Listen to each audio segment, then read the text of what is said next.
perkenalkan saya Maria Lupita Nenameo, dosen pada program studi Ilmu Keperawatan Fakultas Kedokteran Universitas Samratulangi. Bidang keilmuan saya adalah keperawatan maternitas dengan fokusnya adalah kesehatan wanita sepanjang siklus kehidupan reproduksinya. Melalui video ini, saya ingin menjelaskan salah satu mata kuliah yang saya ampu, yaitu Keperawatan Maternitas 2 dengan menggunakan prinsip DIA, Delivery, Interaction, and Assessment. Pada aspek delivery, saya akan menjelaskan mengenai gambaran umum mata kuliah yang meliputi deskripsi mata kuliah, capaian pembelajaran, bahan kajian, dan sumber referensi yang digunakan. Sedangkan pada aspek interaction, saya akan menjelaskan bagaimana saya menjalin interaksi dengan mahasiswa selama proses perkuliahan, meliputi metode perkuliahan dan metode pembelajaran yang diterapkan. Dan pada aspek assessment, saya akan menjelaskan bagaimana saya mengukur pencapaian kompetensi dari mata kuliah ini, meliputi metode evaluasi yang saya pakai untuk mengukur ketercapaian kompetensi mata kuliah. Adapun tujuan dari pemaparan ini adalah dalam rangka unjuk kerja pelaksanaan Tridharma Perguruan Tinggi bidang pengajaran. Oke, baiklah, saya akan menjelaskan secara singkat deskripsi mata kuliah. Mata kuliah Keperawatan Maternitas 2 merupakan mata kuliah wajib yang harus ditempuh oleh mahasiswa di semester 4. Bobot SKS mata kuliah ini adalah 3 SKS yang terdiri dari 1 SKS teori, 1 SKS praktikum, dan 1 SKS praktik lapangan. Mata kuliah ini diampu secara tim yang terdiri dari 2 orang tim teaching. Rencana pembelajaran disusun oleh tim teaching berdasarkan panduan kurikulum inti yang dikeluarkan oleh Asosiasi Pendidikan Nurse Indonesia.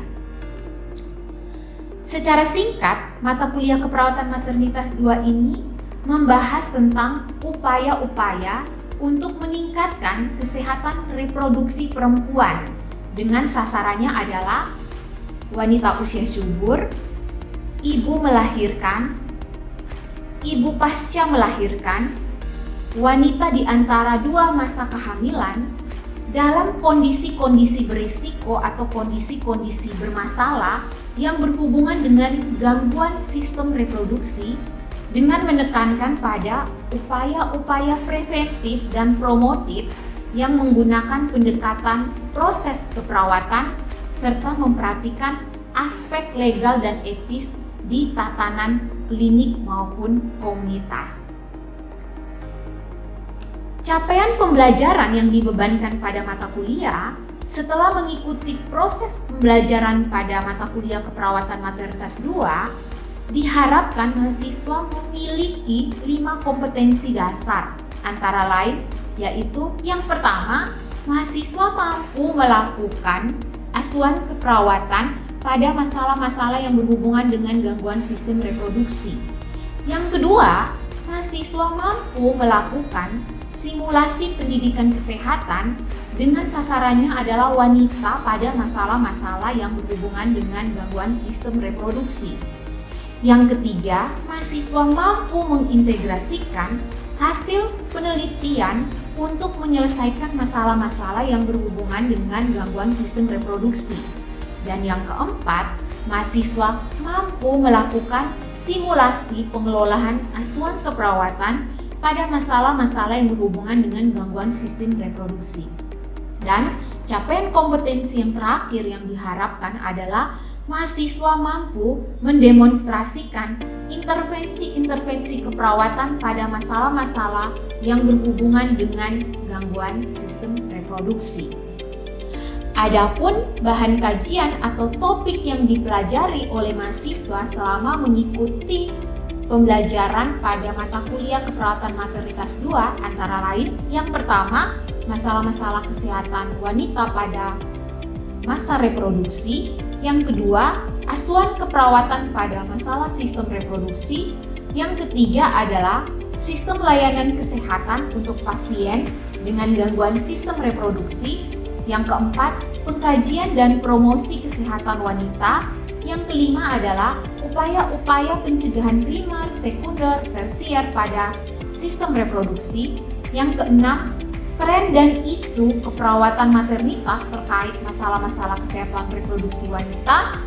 Yang ketujuh, evidence-based practice dalam keperawatan maternitas. Yang kedelapan, manajemen kasus pada sistem reproduksi. Dan yang kesembilan, intervensi-intervensi keperawatan pada wanita usia subur.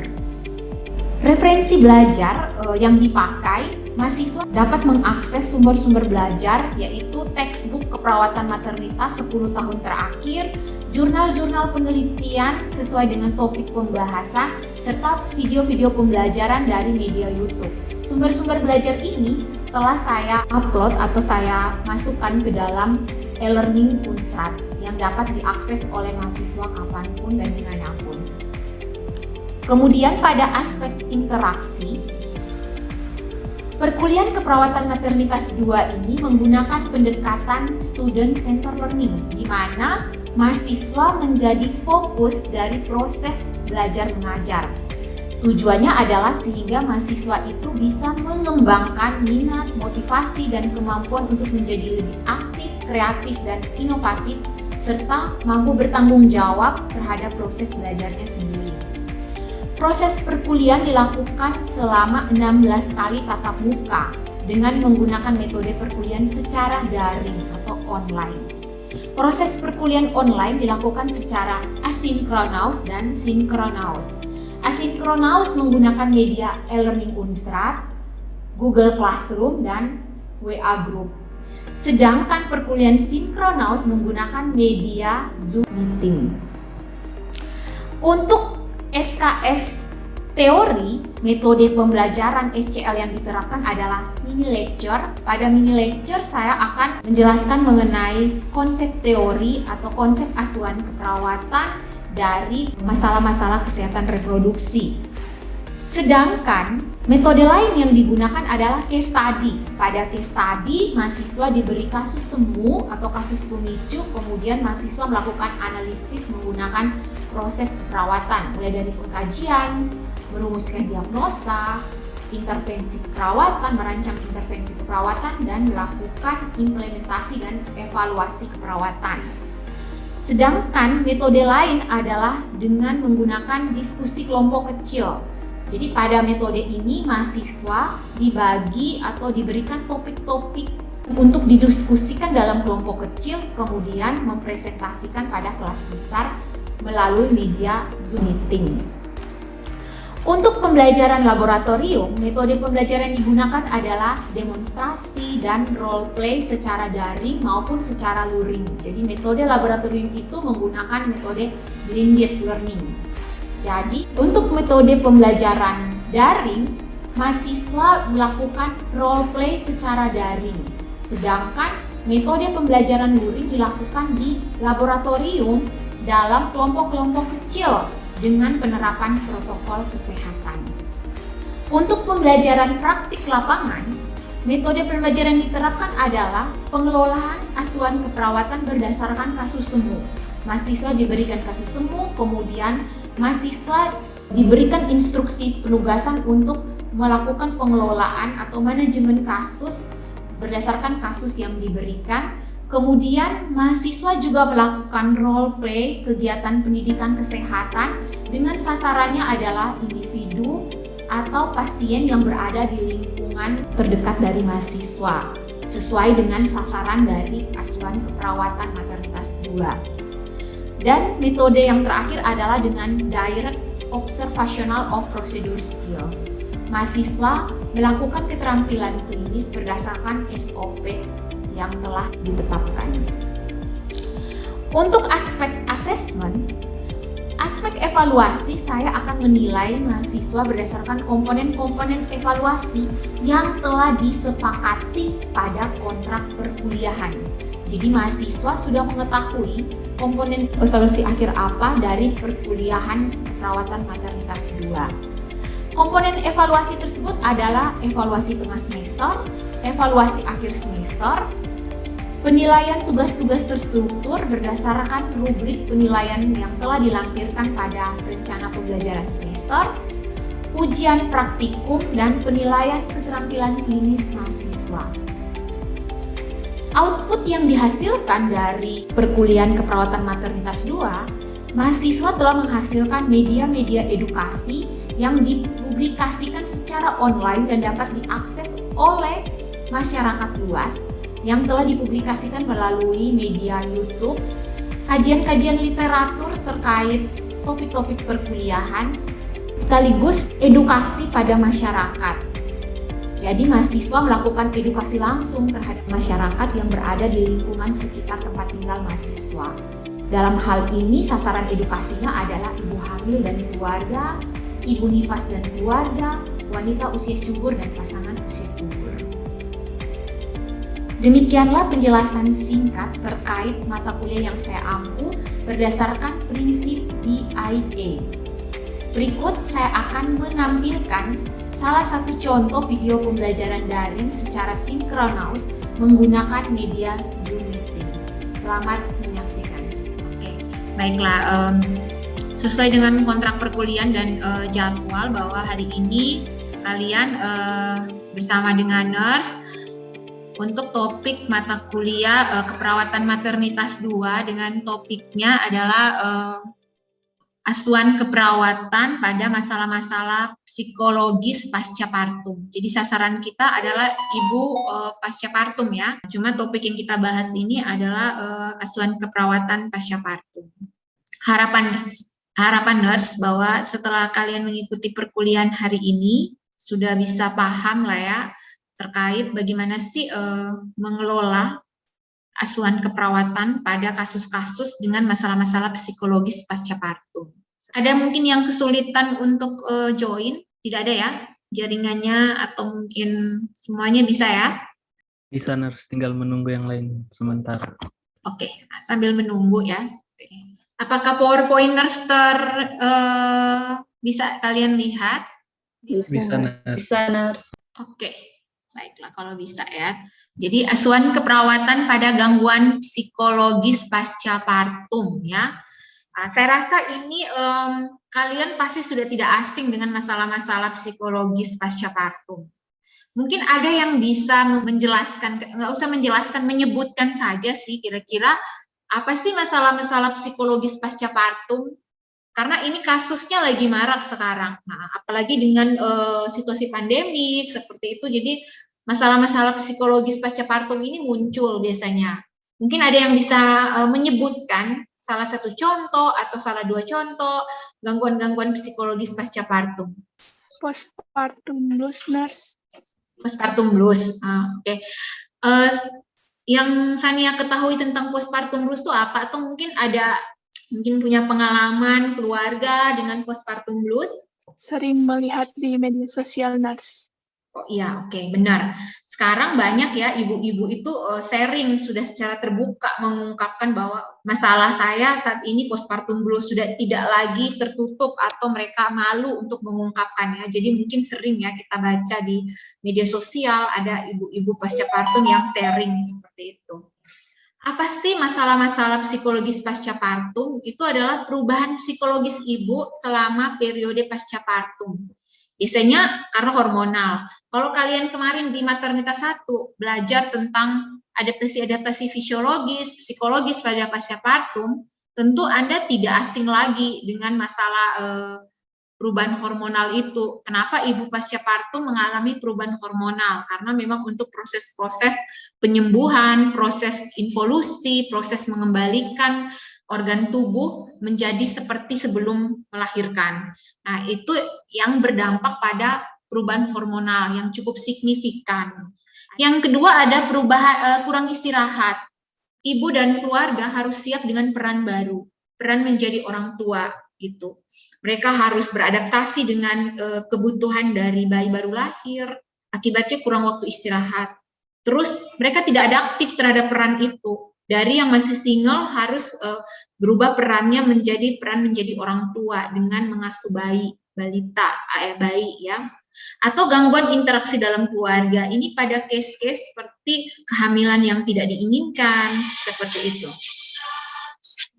Kemudian, ya tadi ya, teman Anda sudah sempat menjelaskan di awal bahwa ada 3 gangguan psikologis pascapartum yang paling sering ditemukan, yaitu depresi postpartum, postpartum psikosis, dan postpartum blues. Oke, mungkin ada yang pernah mengetahui apa sih perbedaan masing-masing, atau mungkin ada yang bisa menjelaskan yang kalian tahu sih manifestasi atau tanda-tanda dari salah satu gangguan psikologis ini? Manifestasinya mungkin nurse mudah menangis nurse, dan emosi tidak stabil nurse. Oh ya, benar-benar sekali ya. Itu memang salah satu dari, kalau mudah menangis, gangguan mood itu memang manifestasi hampir dari ketiga jenis gangguan psikologis pascapartum. Kita akan bahas satu-satu ya. Pertama, postpartum blues. Ini paling banyak. Sebenarnya postpartum blues itu adalah manifestasi normal. Hampir semua ibu nifas, apalagi ibu primipara yang baru pertama kali melahirkan, dia akan mengalami manifestasi normalnya berupa postpartum blues. Ya. Tapi kenapa ini menjadi patologis, ini menjadi bermasalah kalau postpartum blues-nya menetap. Yang pertama adalah, kalau kita yang pertama itu ada definisinya apa sih postpartum blues? Gangguan psikologis yang terjadi pada 2 minggu pasca salin. Memang saat itu ibu sedang beradaptasi yang cukup ketat ya. Apa sih penyebabnya? Riwayat postpartum blues, misalnya pada kehamilan sebelumnya, persalinan sebelumnya dia sudah punya riwayat postpartum blues. Terus keadaan anak, nah ini ekspektasinya itu tidak sesuai dengan realita. Ada beberapa kasus yang nurse temukan itu dia pengen bayinya jenis kelamin laki-laki, tapi ternyata hasilnya anaknya perempuan. Itu kan tidak sesuai ekspektasi. Akibatnya dia menjadi terganggu interaksi dia dengan anak.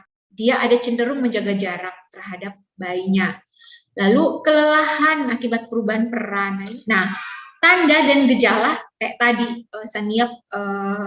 yang Sania sebutkan ya, mudah menangis, emosi tidak stabil, kelelahan, sedih, bingung, sampai pikun gitu ya. Seperti itu. Untuk postpartum blues ada pertanyaan, silakan. Nurse izin bertanya. Ya.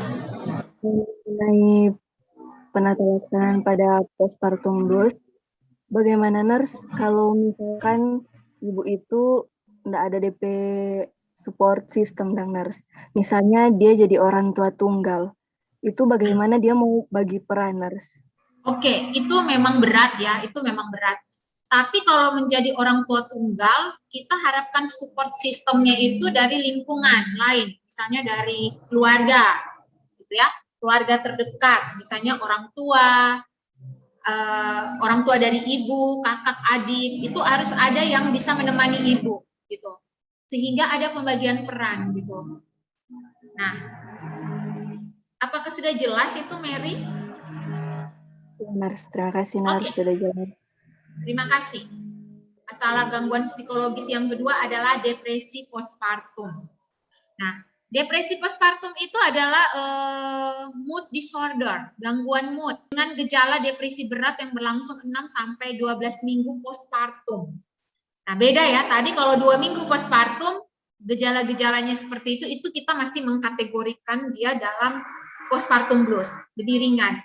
Nah, karena ini depresi postpartum gejalanya tuh lebih berat. Penyebabnya apa? Ada riwayat depresi. Nah, apa sih manajemennya? Ada 2. Kalau dia ringan sampai ke sedang, itu kita obatnya antidepresan sama kita pakai terapi. Nah, tapi kalau dia sudah sampai kayak percobaan bunuh diri, gitu, sampai penelantaran, nah itu kita, atau sudah sampai perilaku kekerasan, dia melukai diri sendiri dan orang lain, maka itu memang kita harus ke intensive psychiatric care, kita terapi intervensi krisis, sama sudah dengan terapi farmakologi, misalnya penenang, obat antidepresan kita kasih. Postpartum psikosis ya, ini adalah salah satu postpartum yang terakhir ya, seperti itu.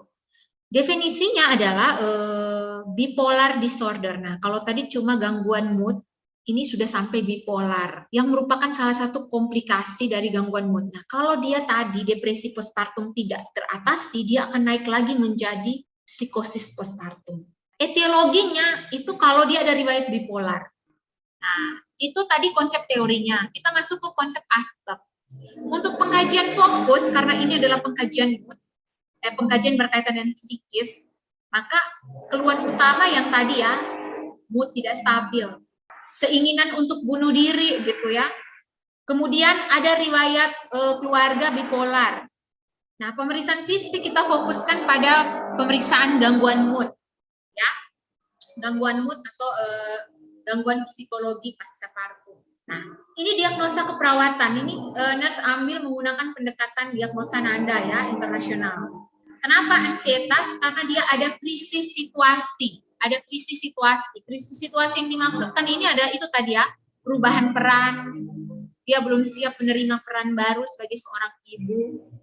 Resiko gangguan perlekatan, gangguan proses keluarga, gitu. Ketidakmampuan menjadi orang tua atau berhubungan dengan harapan yang tidak realistis. Ini sumber referensi sudah nurse upload di e-learning.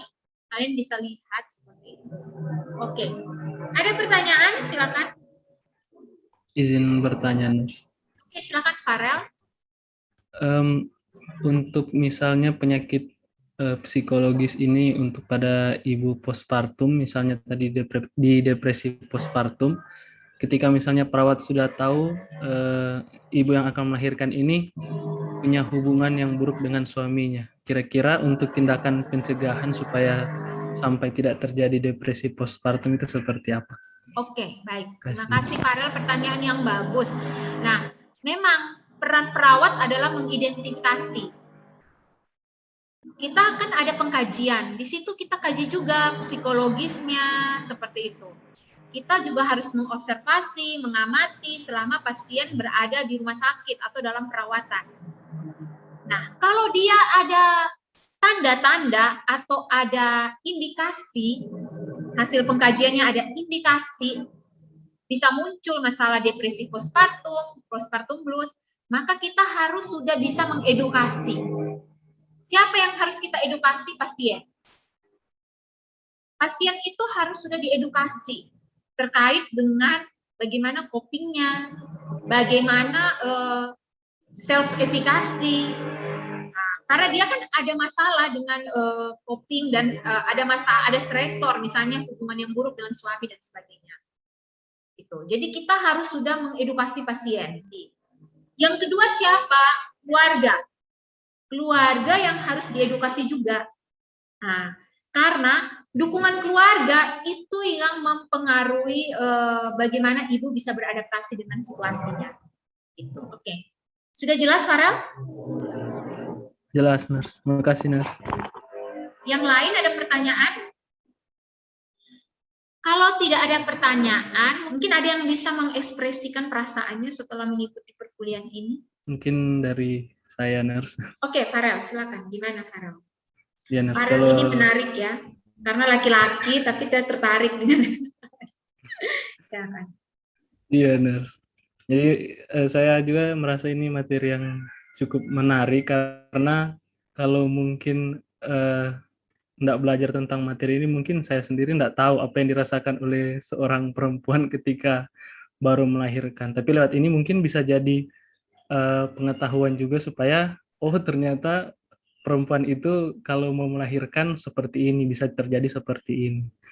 Dan ya mungkin itu sih dari sisi seorang laki-laki. Nggak tahu kalau dari sisi seorang perempuan, mungkin teman-teman yang lain bisa. Jadi ini yang nurse mau kasih motivasi ke kalian, karena kebutuhan psikologis itu masih sering diabaikan oleh kita perawat. Gitu. Kita tuh fokus ke masalah-masalah fisik, pemenuhan masalah fisik gitu. Masalah psikologisnya terabaikan. Padahal kalau kita baca konsepnya postpartum itu ada dua loh. perubahan yang terjadi pada ibu nifas, ibu pascapartum, perubahan fisik dan perubahan psikologis. Dan ini sama-sama punya porsi yang cukup besar, 50-50. Artinya kalau kalian hanya mengatasi masalah fisik, berarti kamu hanya memenuhi kebutuhan ibu nifas itu 50%, tidak 100%, seperti itu. Jadi harus bisa menjadi perawat yang sensitif terhadap kebutuhan-kebutuhan pasien Anda gitu. Oke, mungkin ada lagi yang mau mengutarakan perasaannya selama perkuliahan ini? Kalau tidak ada, kita kuis dulu ya sebagai penutup gitu ya. Kita kuis, semua klik kahoot.com ya, play Kahoot. Sudah? Silakan join. Sudah muncul di layar Anda? Sudah. Oke. Silakan join menggunakan kode itu. Kalau sudah semua join, ini sudah 23, sudah semua. Kita mulai ya. 30 detik. Oke, 16 orang ya yang menjawab benar. Jadi postpartum blues itu ya. Oke, Farel yang paling cepat dan tepat menjawabnya. Ini kan kecepatan dan ketepatan ya. Ini pasti tahu semua. Kita kan barusan tadi ya. Oke, masih ada yang salah, masih ada yang memilih depresi postpartum atau jawaban lain. Nah, kan tadi sudah dijelaskan, kata kuncinya itu pada 2 minggu pasca salin, ya. Nah, itu kan postpartum blues ya, seperti itu. Oke, masih ada yang memilih yang lainnya. Jadi jawaban yang benar itu adalah psikosis postpartum. Hanya 5 orang ya yang memilih psikosis postpartum. Jadi itu 6-12 minggu gitu. Kalau sudah sampai dengan gangguan mood, nah itu baru yang depresi postpartum ya. Jadi dia komplikasi dari gangguan mood tadi ya. Depresi pasca partum ya. Oke, jawaban yang benarnya benar, anxiety. Itu adalah masalah keperawatan utama ya. Oke. Jordan nomor 1 nih. Jordan nomor 1. 2 soal terakhir. Oke, bagus ya. Jadi itu keluhan utamanya itu gangguan mood ya. Oke, soal terakhir. Oke, baik. Mari kita lihat siapakah yang berdiri di podium. Nata ya, Nata S. Itu dia nomor 3. Oke, siapa yang nomor 1? Gabriela. Oke, mari kita berikan emoticon apa nih ya untuk Gabriela. Applause kali ya di situ ya. Profesiat Gabriela. Oke. Jadi sudah kuis dan kita sudah lihat hasilnya ya terkait topik kita hari ini. Untuk selanjutnya itu jam pembelajaran selanjutnya kan masih ada 1 jam. Kalian semua nanti mengakses e-learning ya di course keperawatan maternitas 2 ya. Nanti di sana Anda bisa melihat instruksi penugasan Anda untuk topik ini. Masih loading juga? Sudah. Oke. Nanti untuk materi selanjutnya kalian kan sudah nurse kasih tugas di sini ya di topik yang ke-3. Topik 3, konsep asuhan keperawatan pada masalah-masalah kesehatan pasca partum. Di situ ada tugasnya apa, silakan mengakses tugasnya, kemudian silakan mengerjakan tugas sesuai instruksi dan diupload di e-learning. Di sini adalah forum diskusi, jadi kalau kalian mungkin tidak paham soal ini, mau diskusikan bersama teman, bisa di sini. Oke, mungkin itu saja yang bisa Nur sampaikan. Terima kasih ya kalian sudah mau menghadiri perkuliahan hari ini. Semoga perkuliahan hari ini bermanfaat bagi Anda ya. Doakan semoga cepat pulih supaya kita bisa kembali berkumpul untuk tatap muka secara langsung. Pasti kan sudah rindu nih ya. Semua pada rindu untuk mau ketemu di kampus ya. Oke, nurse akhiri, selamat sore dan terima kasih.